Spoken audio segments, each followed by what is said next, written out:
Hola, hola, ¿cómo están? Aquí Matías Boizard en el podcast Más allá de la otra orilla.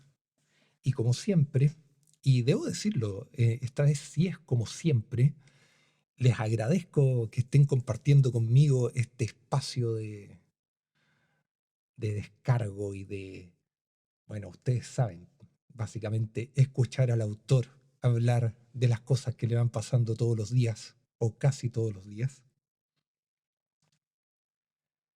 Y siempre muchas gracias por regalarme estos minutos de su valioso tiempo.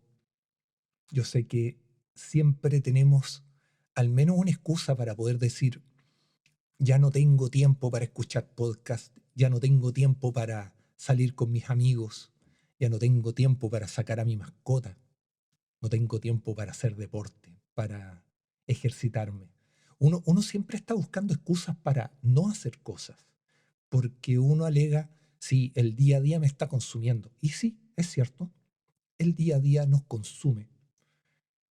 Y las cosas que nos suceden todos los días también nos consumen. Sí, al final uno es víctima de su propia vida. Y pensémoslo también de una manera un poco más trágica. Cada día que pasa es un día en que nos acercamos a nuestra propia muerte. Entonces, tratemos de hacer que que nuestros días valgan la pena. Y el día de hoy, la verdad es que, debo decirlo, estoy contento. Quizá no debiera estar tan contento porque igual han pasado algunas cosas, igual hay cosas que me están inquietando, hay cosas que no se están resolviendo como debieran resolverse, pero tampoco puedo dejar que eso me consuma. Y tengo motivos para estar contento. Tengo motivos, no voy a decir de sobra, pero tengo motivos importantes para estar contento.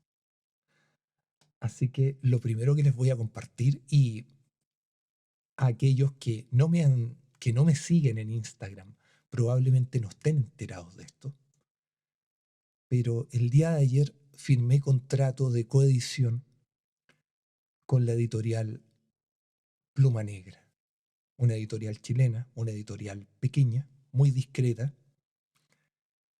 muy honesta también, debo decirlo. Es muy divertido conocer a la gente de la editorial y darse cuenta que son personas igual que uno, que no están en un podio o un altar inalcanzable con quienes no se puede conversar como uno conversa normalmente con la gente que nos resulta más cercana. Y debo decir, son personas increíbles, muy accesibles, muy cercanas. Y haber firmado contrato con ellas, porque son dos chicas, realmente me hizo sentir como cuando firmé el contrato de compra de mi primera casa. Esa misma sensación de estar completo, de estar llenito, de sentir que finalmente y si marcaste un nuevo checkbox en tu hoja de vida de esas cosas por hacer, que para algunos típicamente es eh, plantar un árbol, tener un hijo, escribir un libro. Bueno, yo creo que se alcanza a escuchar, ese es mi perro que está ladrando.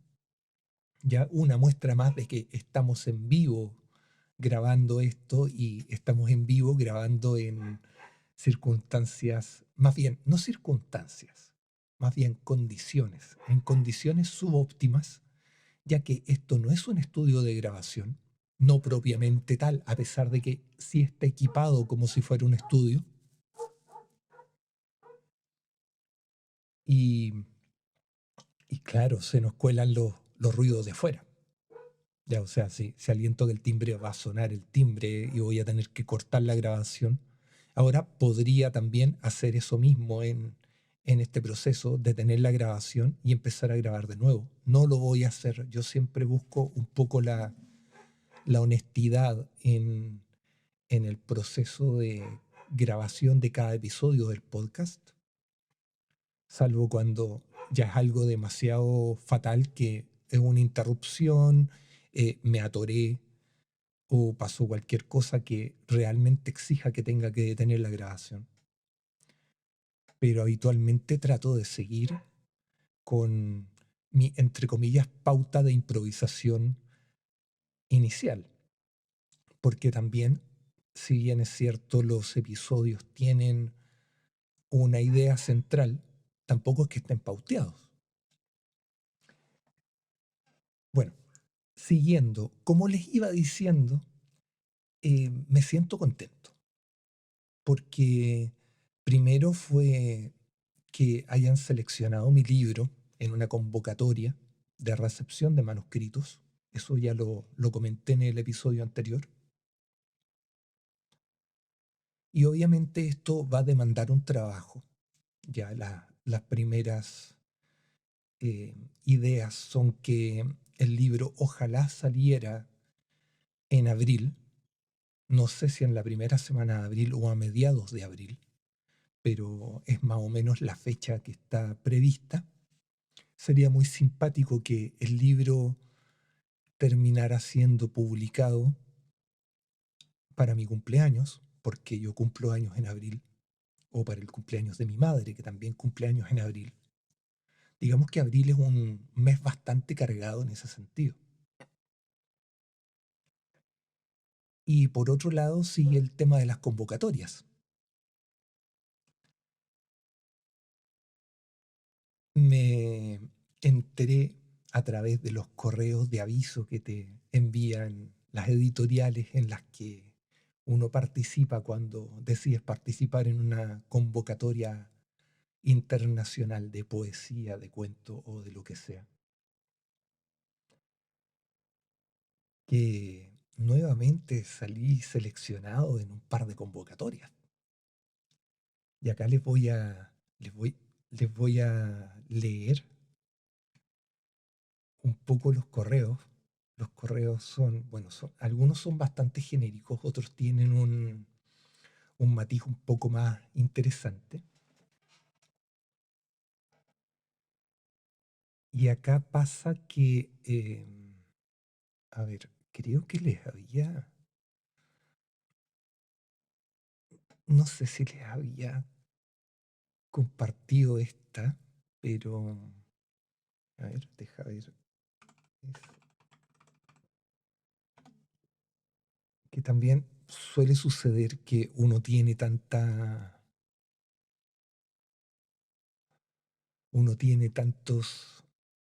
correos que uno tiende a olvidarse cuáles son las cosas en las que ha participado.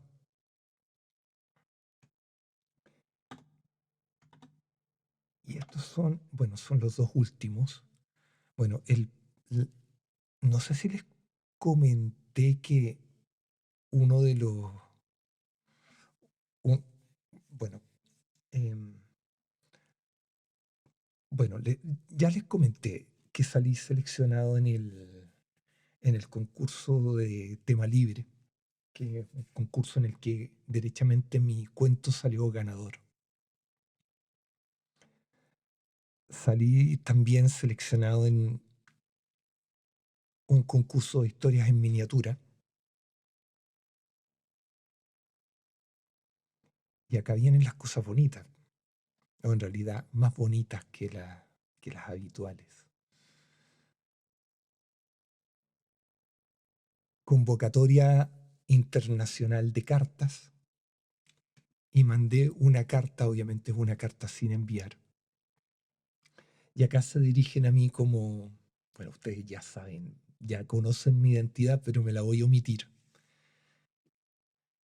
Y les voy a leer el correo, por lo menos la primera parte, que es la parte simpática de este correo. Bueno, estimado, una vez revisado el cuento, en realidad la carta, hemos decidido aceptarlo para la colección de cartas. Felicitaciones. El cuento obtuvo un puntaje de 9 de 10 y en palabras del jurado calificador, una carta delicada y conmovedora que transmite nostalgia y afecto de forma muy humana. La metáfora del rompecabezas es brillante y ayuda a visualizar la complejidad de la relación, haciendo que el lector sienta la emoción de cada instante compartido. Y si ustedes me siguen en Instagram, probablemente se, se hayan topado con un fragmento de la carta, que era básicamente la historia del rompecabezas. Y esto fue, la verdad es que, ya, si bien es cierto, cuando participo en una convocatoria, yo trato de ser bastante asertivo en mis postulaciones.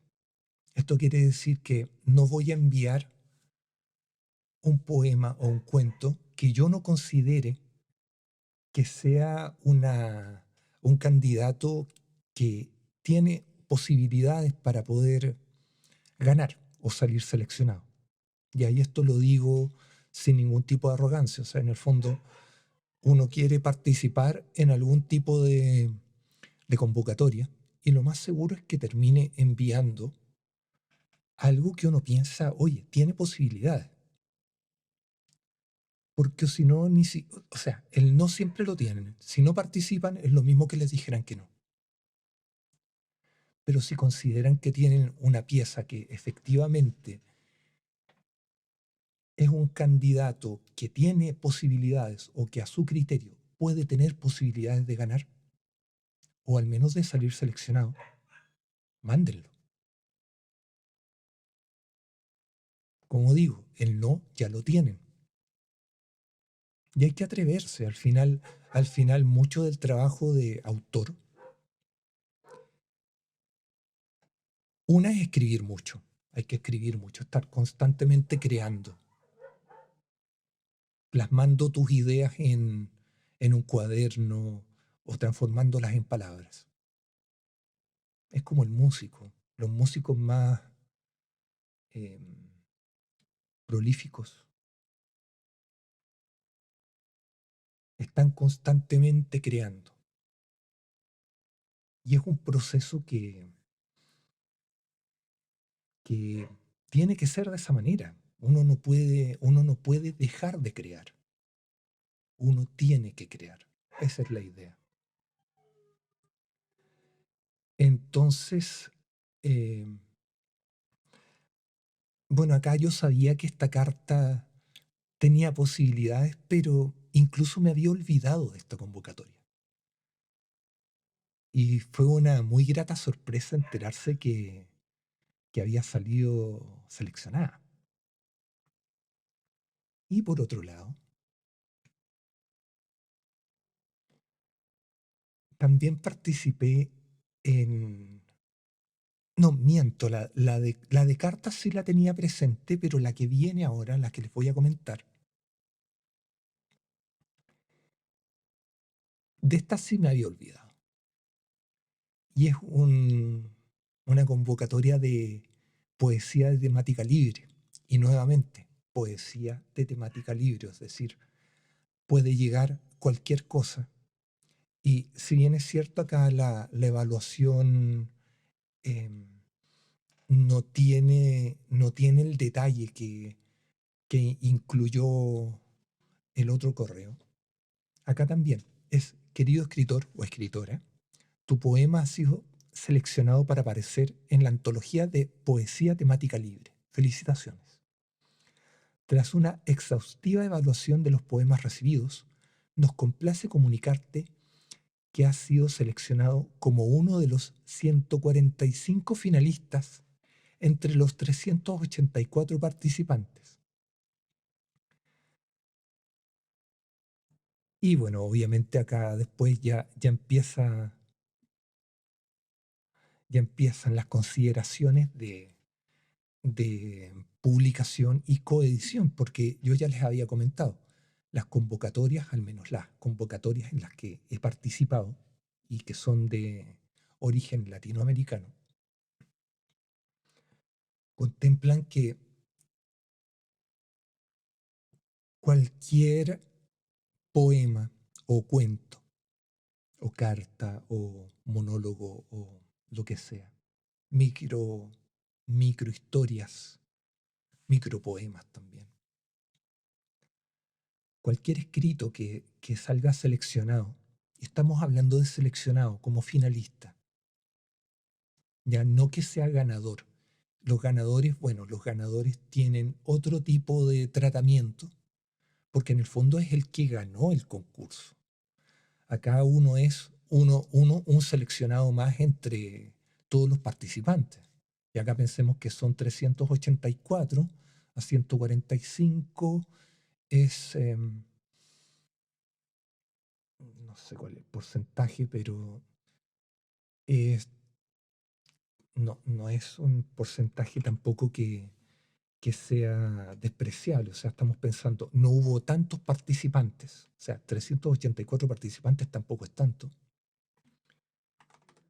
Pero esto es 145 por 100 dividido por 384. Y esto me va a dar el 37%. O sea, cerca del 40% de los que participaron en esta convocatoria fueron seleccionados para formar parte de esta antología. ¿Ya? Y el 40% igual es un número importante. O sea, digamos, no sé si fue porque hubo pocos participantes, ya que es probable, ya o cuál haya sido en realidad el, el- el motivo de esta situación. Entonces, el, el tema aquí es que también tenemos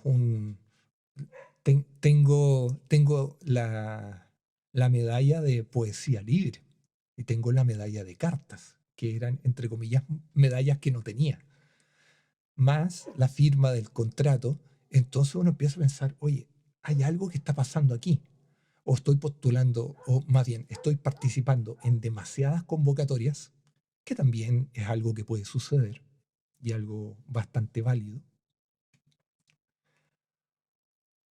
o bien estoy escribiendo bien y quiero creer lo segundo, porque sí, también he participado en muchas convocatorias porque siento que hay convocatorias que me piden participar o piden que envíe un poema o un cuento. Pero también, como les mencionaba en el episodio anterior, es algo que requiere una cierta inversión, porque en el fondo, como funcionan en modo de coedición, hay que pagar una cuota para poder ser publicado. Y se entiende, pero a la larga uno también empieza a cuestionar este modelo de negocio, porque en lo personal empiezo a sentir que estas editoriales en particular se sostienen en base a convocatorias y antologías.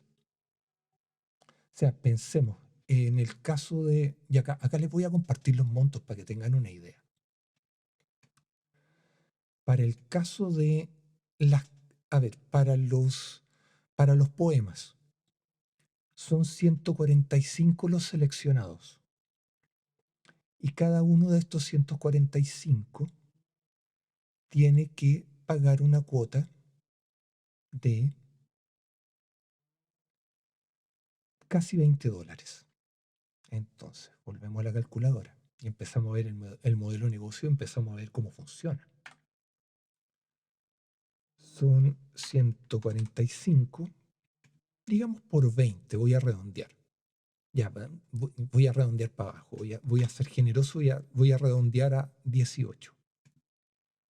Ya, porque en realidad el pago es $18,9, pero es porque hay que agregar un extra que, está asociado bueno, sí, al pago por PayPal, pero son $18. Y esto me da $2,610. Entonces uno dice, viejito, por un libro, la editorial se está embolsando, sin concurso ni sorteo, $2.610. Y obviamente, como el modelo de negocio está basado en las convocatorias, esto les da una ganancia no despreciable, al menos para el mes donde se entrega la convocatoria. Entonces, si han hecho el estudio y han ordenado su estrategia de modo de tener una cantidad de convocatorias regular para que todos los meses puedan tener ingresos de acuerdo a una antología, o digamos que busquen una antología, estamos acá pensando en un modelo de negocios que no deja de ser lucrativo. O sea, tampoco tan lucrativo. Pensemos que igual una editorial incurre en una cantidad de gastos que es no despreciable. Pero ahora que también manejo un poco los montos o más bien, no manejo, sino que conozco los montos que se manejan para efectos de publicación, diagramación, maquetación, en diseño, etcétera, etcétera. Ya, eso es cerca de $1.000. O sea, producir un libro te pueden cobrar $1.000 y ese costo habitualmente es menor porque va inflado porque hay que considerar una ganancia. Y después viene la ganancia obviamente asociada a la venta. Entonces, uno dice, si hay acá un modelo de negocios que se vuelve o se puede empezar a volver un tanto oscuro para los autores. Y por ejemplo, si me voy a la convocatoria de cuentos, o sea, perdón, la de cartas es un poco más cara. Y de hecho acá, bueno, acá no me están diciendo cuántos salieron seleccionados, ya, pero sí te dicen que el monto es de 100, miento, el monto es de ta, ta, ta, ta, pago en dólares,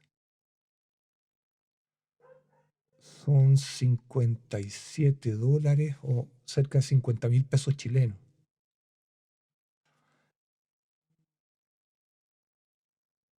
Entonces volvemos a hacer el ejercicio. Pensemos en, por ejemplo, la convocatoria de Factor Literario. Factor Literario eh, en sus libros de cuentos son como 20 cuentos y de nuevo son 20 por 50. De hecho, más o menos eso salió.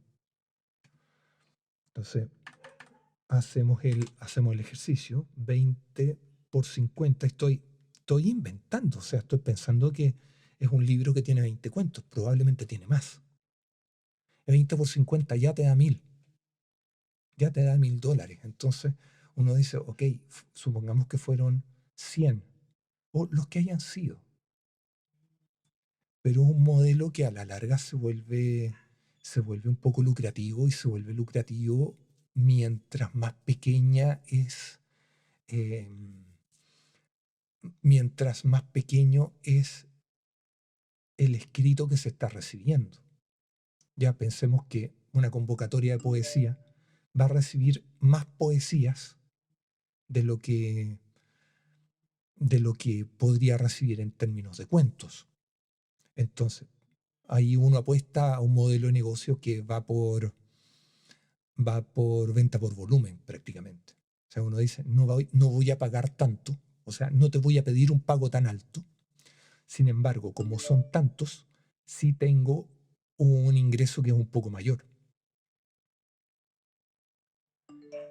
Y este ejercicio es un ejercicio interesante. O sea, pensemos que, por ejemplo, para la publicación de mi libro, yo tengo que, mi aporte finalmente es un aporte cercano al $1.000.000, que son como $1.000. Y es un poco lo que yo tenía considerado porque también ciertos planes de publicación, como los que considera Factor Literario o que A ver, creo que Editorial Aurea y Eteria también tienen planes similares que también bordean los $1000. Estamos hablando que es cerca del $1.000.000 chilenos para publicar.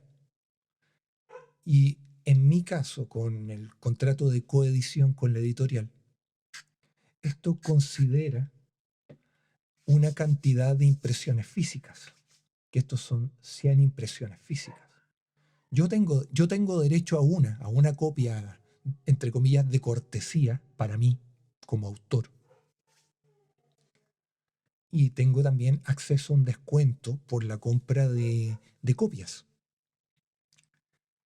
Pero sucede que tenemos, eh, tenemos una publicación física. Acá este aporte, esta contribución que, si bien es cierto, se distribuye entre todos los que participan en las convocatorias, como les digo, termina siendo un modelo de negocio que uno empieza a pensar, podría ser lucrativo. O sea, bien pensado estratégicamente, podría ser un modelo de negocio muy lucrativo, muy. Y estamos hablando de muy. Claro que también ellos tienen que tener un, un sistema de redes sociales, tienen que tener un montón de cosas que efectivamente tienen esto de, tienen esta cosa particular de, de voy a hacer una publicación al día, o al menos una publicación al día, tiene que ser relativa a temas literarios, porque soy una editorial. Resulta un poco lógico. Tengo que estar en el proceso de revisión de antologías y un proceso constante de revisión. O sea, es un modelo lucrativo. Ya seamos sinceros, es un modelo lucrativo, pero obviamente demanda una cantidad de trabajo que no es despreciable tampoco. Y acá también empieza un poco el romanticismo que uno buscaría respecto a cómo tiene que funcionar una editorial. O sea, estamos pensando que son editoriales que no es Penguin, no es Random House, em, no es Antártica acá en Chile, que son editoriales, digamos, grandes, y que obviamente tienen que asegurar su permanencia en el tiempo y su supervivencia en base a algún tipo de negocio, que es válido, porque el trabajo, a ver, no vamos a idealizar ni a romantizar el tema asociado a lo que podría ser el...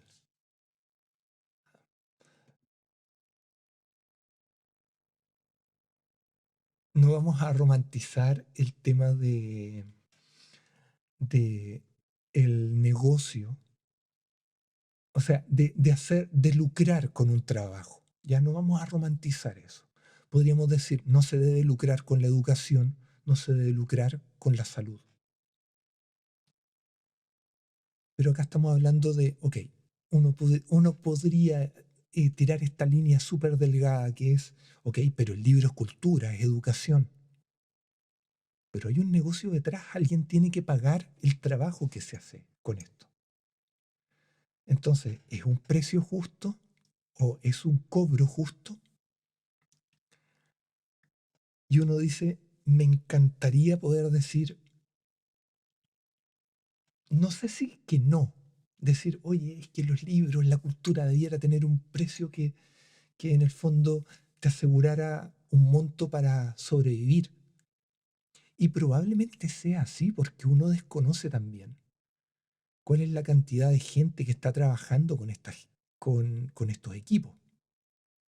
Ya uno puede decir, oye, la verdad es que no sé cuánta gente trabaja en el equipo de editorial Eteria, por ejemplo, que es un grupo editorial. No sé cuánta gente sea.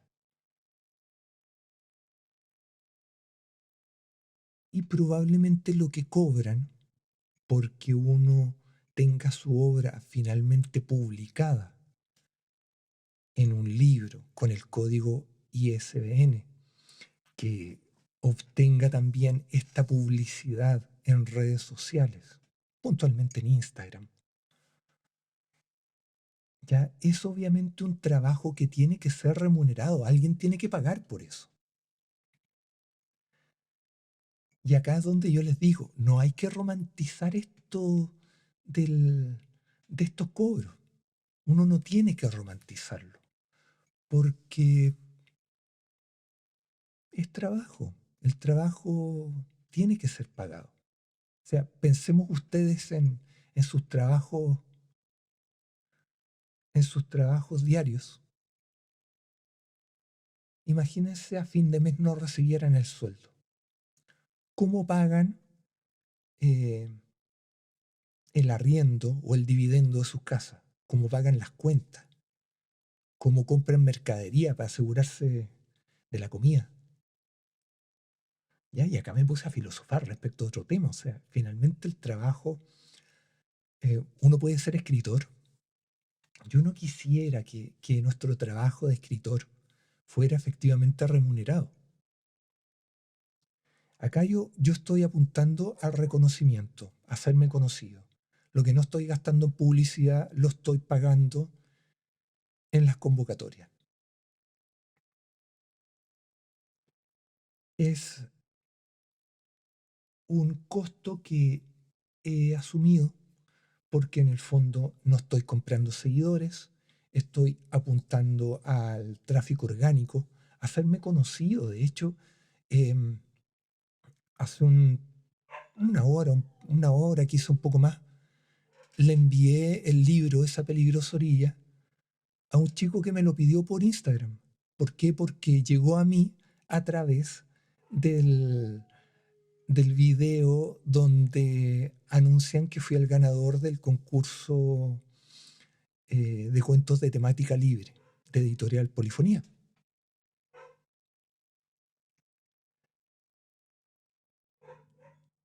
Entonces, es, como les digo, es un tema que se vuelve divertido porque en el fondo yo apunto al tráfico orgánico. Yo no estoy haciendo publicidad, no estoy saturando las redes. Ya yo trato de buscar resonar utilizando palabras clave, em, temática quizá interesante, publicaciones que apuntan a tocar ciertas partes de nuestros corazones, digamos, ¿ya? Pero es orgánico. No estoy haciendo publicidad. Ya no tengo una campaña ni una inversión en publicidad, excepto las convocatorias. Y aparte las convocatorias tienen esto que se suman al currículum, porque en el fondo es muy diferente llegar y presentarse con, voy a inventar, con un manuscrito de un libro y decir, mira, este es un manuscrito y yo soy Pepito, yo soy Matías Boizar y este es mi libro. Y escribo y eso, buena onda.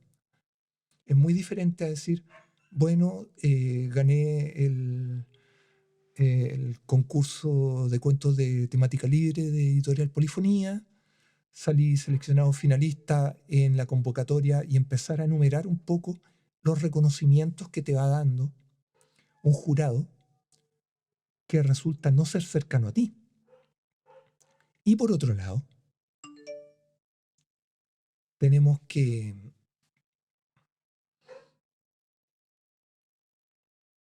por otro lado, tenemos que esta,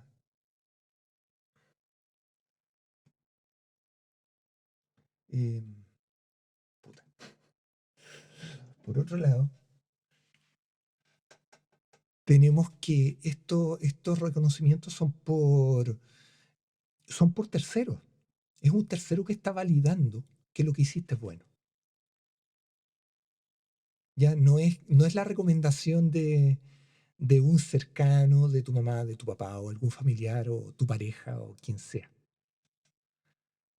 Es una validación de un tercero que uno supone que, como pertenecen a una editorial o a un grupo editorial, son especialistas en temas literarios. ¿Ya? Por ejemplo, factor literario.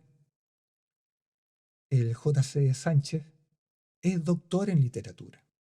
O sea, yo lo mínimo que esperaría es que si él es parte de un jurado, yo tengo, y bueno, y te seleccionaron como parte de un concurso o una convocatoria, uno esperaría, viejo, hay alguien acá detrás de la silla donde dice jurado, que leyó tu cuento, leyó tu poesía y dijo, viejito, tu cuento merece ser publicado porque es bueno.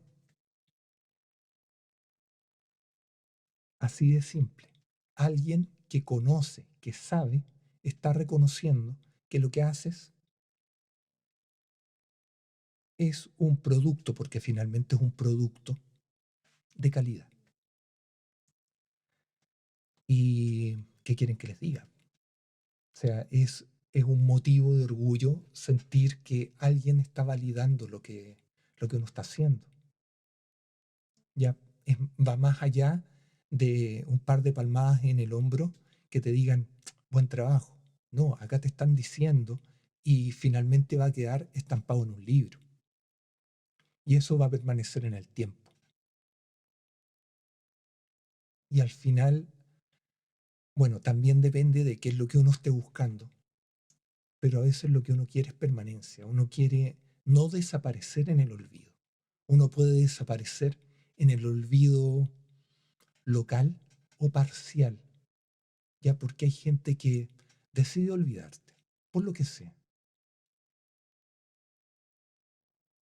pero uno puede buscar seguir en una suerte de memoria colectiva o en una biblioteca, ser parte de una biblioteca, de un conocimiento más bien universal o de un repositorio artístico de nivel universal en el cual uno puede volverse inmortal en el tiempo. Eso es bonito, eso es bonito. Así que, nada, chicos y chicas, nuevamente les agradezco que me hayan acompañado estos minutos. Yo espero que la grabación haya quedado bien porque estoy estrenando computador nuevo, entre otras cosas. Y los dejo invitados a que me sigan en Instagram como Matías Boizard. Me pueden encontrar también en YouTube, también como Matías Boizard. Y bueno, en Spotify es un poco más complicado porque uno pone Matías Boizard y en realidad aparece cualquier cosa, a menos que uno ponga esa peligrosa orilla o más allá de la otra orilla, podcast, Matías Boizard, que es una búsqueda quizá un poco más compleja de recordar sobre todo, pero sí llega a a mi podcast, que es este el que están escuchando. Así que, bueno, nuevamente les agradezco. Un abrazo a todos y nos escuchamos en el próximo episodio. Chao, chao.